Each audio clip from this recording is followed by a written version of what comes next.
Elizabeth Taylor was perhaps the last of the great Hollywood legends, timeless, ageless. Those violet eyes imprinted in our minds since her early days as a child actor in National Velvet.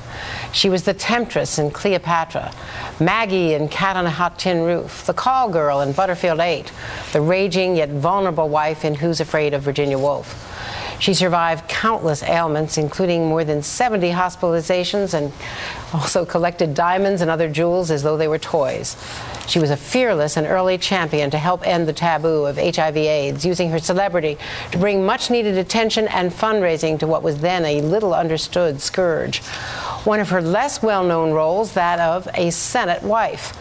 Joining me now on the phone, one of her former husbands, John Warner. Former Senator John Warner, thank you very much for joining us. First of all, the improbability of you and Elizabeth Taylor, the fact that she was the largest star in the Hollywood firmament, and here in Washington, she tried very hard to fit in, did she not, into the world of being a Senate wife? Well, I think I'd like to sort of step back and just say that, we were friends to the end. And likewise, my children and her children were bonded, and my children are going to attend the services in California.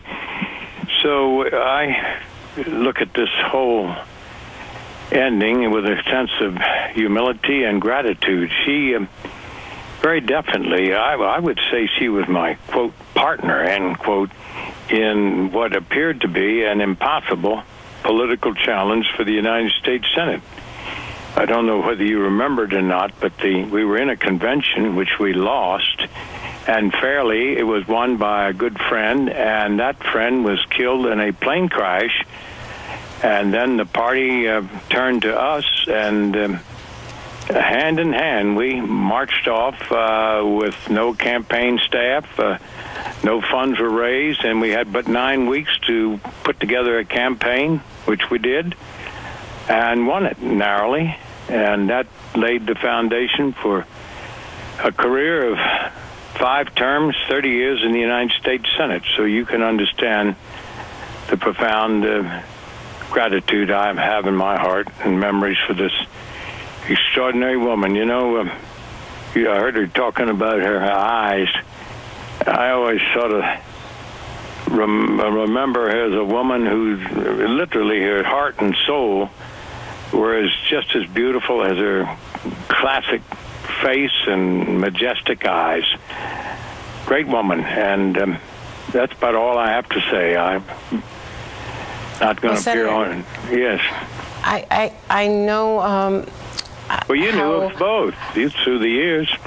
And I know how close you were, and I'm wondering, in later years, how was she holding up? She had so many ailments when you last spoke to her. Well, we talked from time to time on the telephone, but she'd always end up a conversation, with a good old stiff British upper lip. There was a famous phrase in the depth of the early part of World War II when England was being bombed. She used to tell me about it. Stay calm and carry on, and that she did.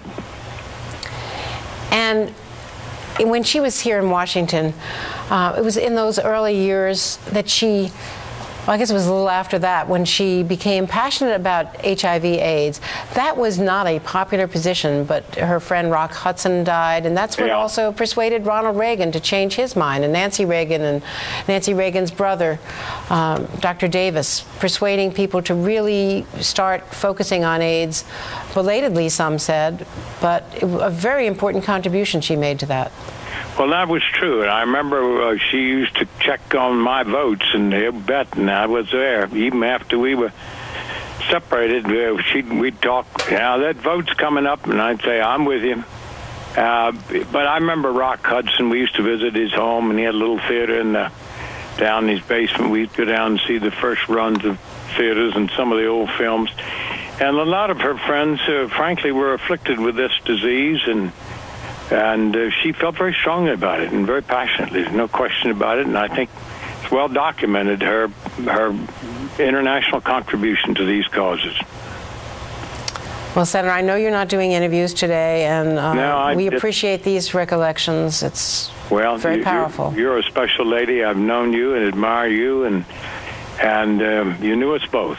And it was an extraordinary chapter in my life, as it's been in the lives of many, many millions of Americans and people all over the world who enjoyed her films and herself and her contributions for the betterment of mankind. Thank you. Thank you. Senator John Warner, our condolences. And Elizabeth Taylor, one and only, dead at the age of 79.